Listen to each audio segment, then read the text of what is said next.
He charged a $6,000 shower curtain to his company. That was the least of it.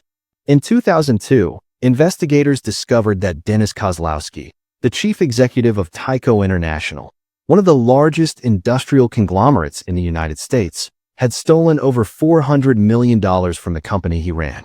He had not used offshore shell companies or complex financial instruments. He had not fabricated revenues or inflated asset values.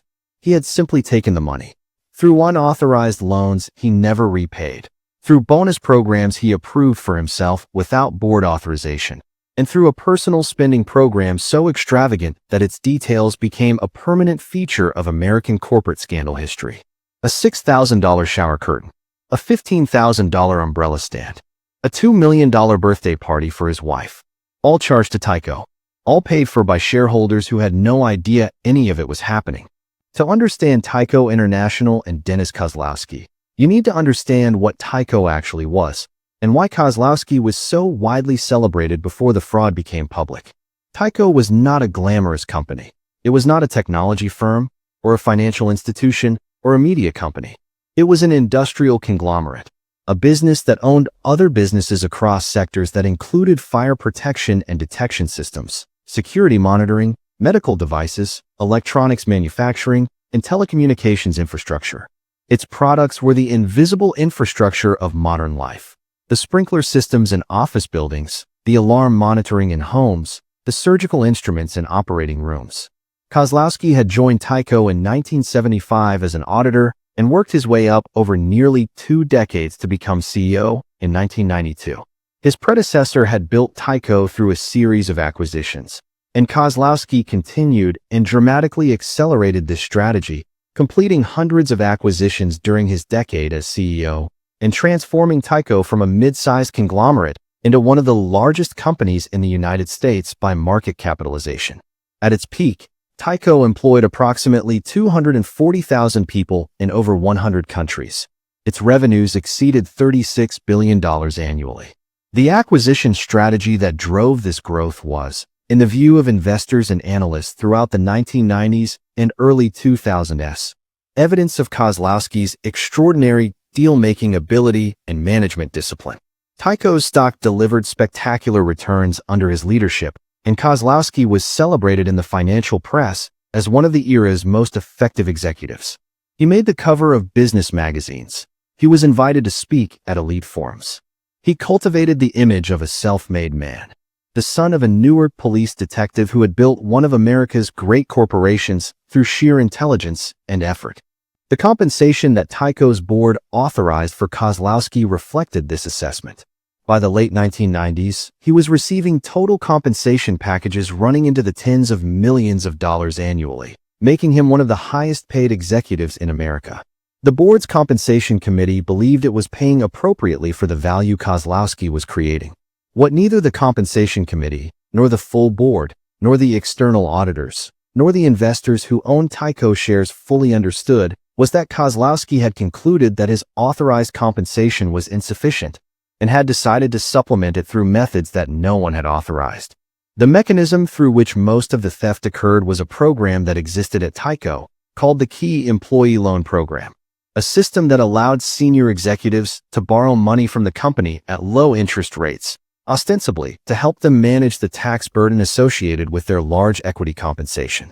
What Kozlowski did with this program was use it to borrow hundreds of millions of dollars from Tyco that he had no intention of repaying, in amounts and on terms that went far beyond what the board had authorized.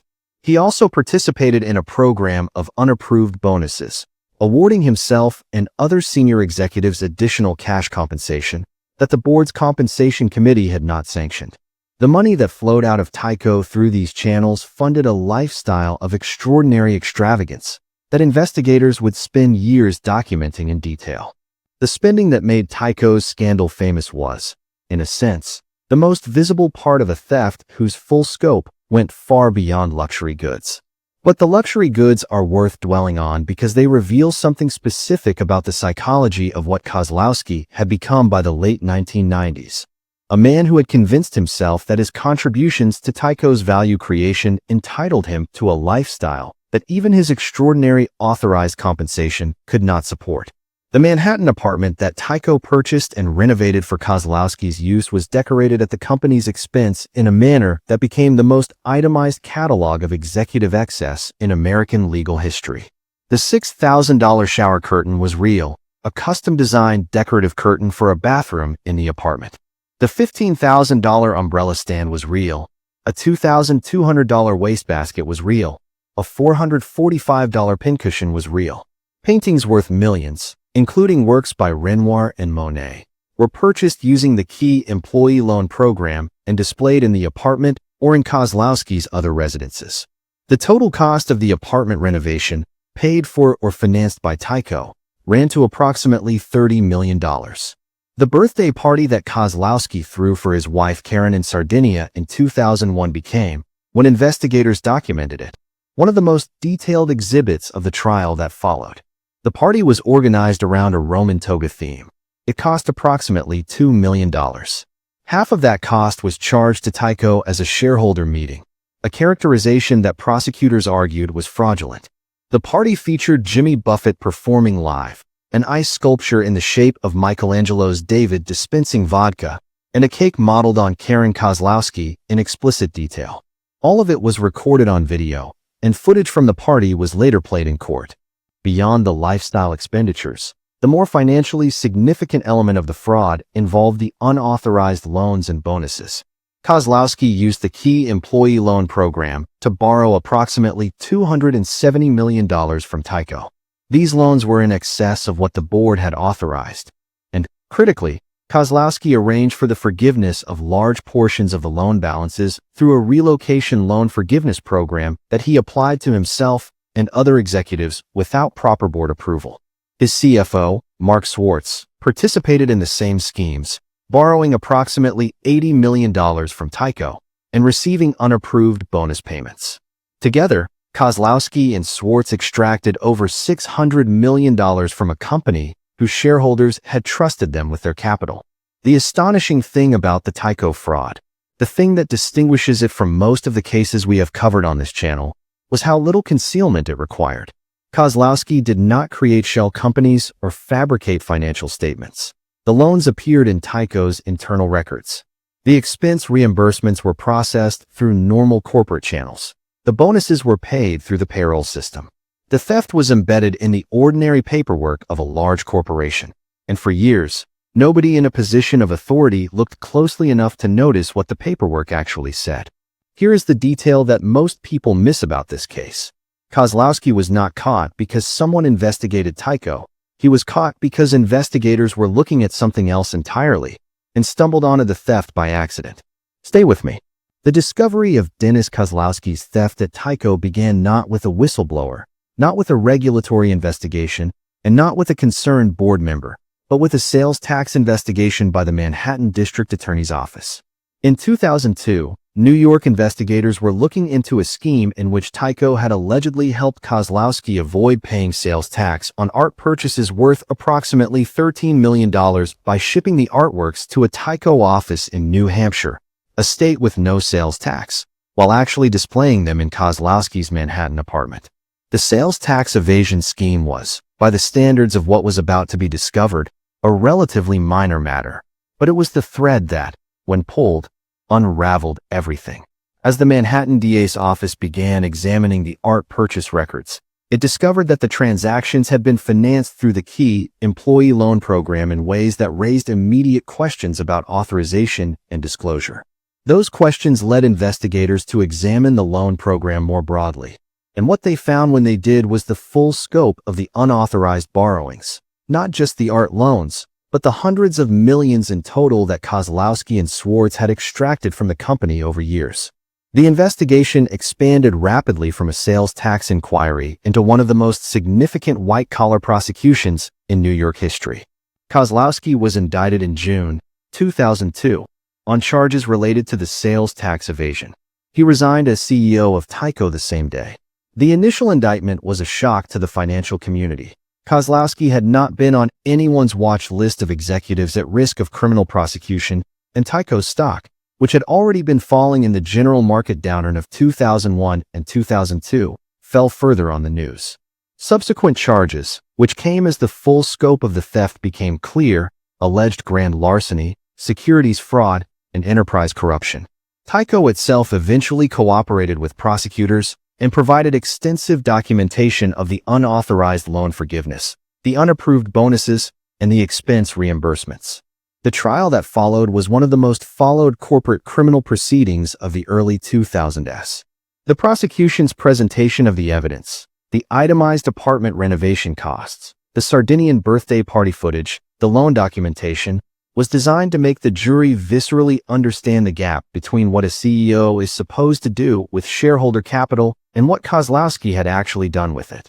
The defense argued that the board had been aware of the compensation arrangements and had implicitly authorized them, and that the characterization of the loans as theft was a misrepresentation of what had been understood to be legitimate executive benefits. The first trial ended in a mistrial after juror intimidation concerns.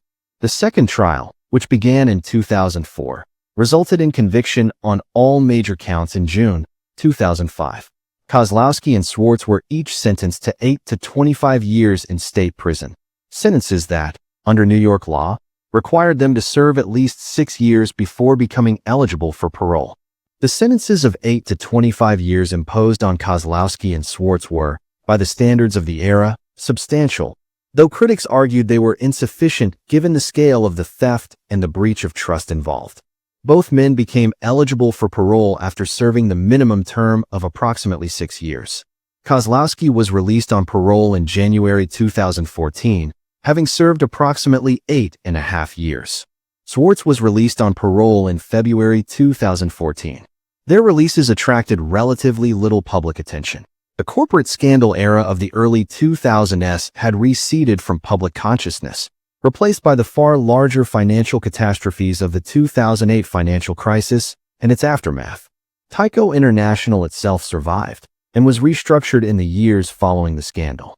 Under the new CEO Edward Breen, who joined in 2002 and led the company through its recovery, Tyco undertook a comprehensive governance reform and eventually broke itself up into 3 separate publicly listed companies: Tyco Fire and Security, Covidien, the medical products division, and Tyco Electronics. Recognizing that the conglomerate structure that Kozlowski had built through acquisitions was not generating the value that investors would receive from focused independent businesses. The breakup was completed in 2007 and ultimately delivered value to shareholders, though it required years of work to unwind the governance and financial damage that Kozlowski had left behind. The board members who had presided over Tyco during the Kozlowski era faced their own accountability. Several directors paid civil settlements related to their oversight failures.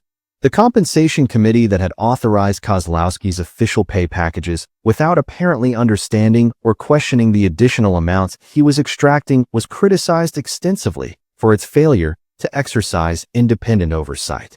The audit committee, similarly, had failed to scrutinize the loan program and the expense reimbursements in a way that would have revealed their true nature and scale. The accounting firm that had audited Tyco's financial statements, PricewaterhouseCoopers, was not sanctioned in connection with the Tyco fraud, primarily because the theft had not been hidden in the financial statements in ways that a standard audit would be designed to detect. The loans were in Tyco's records.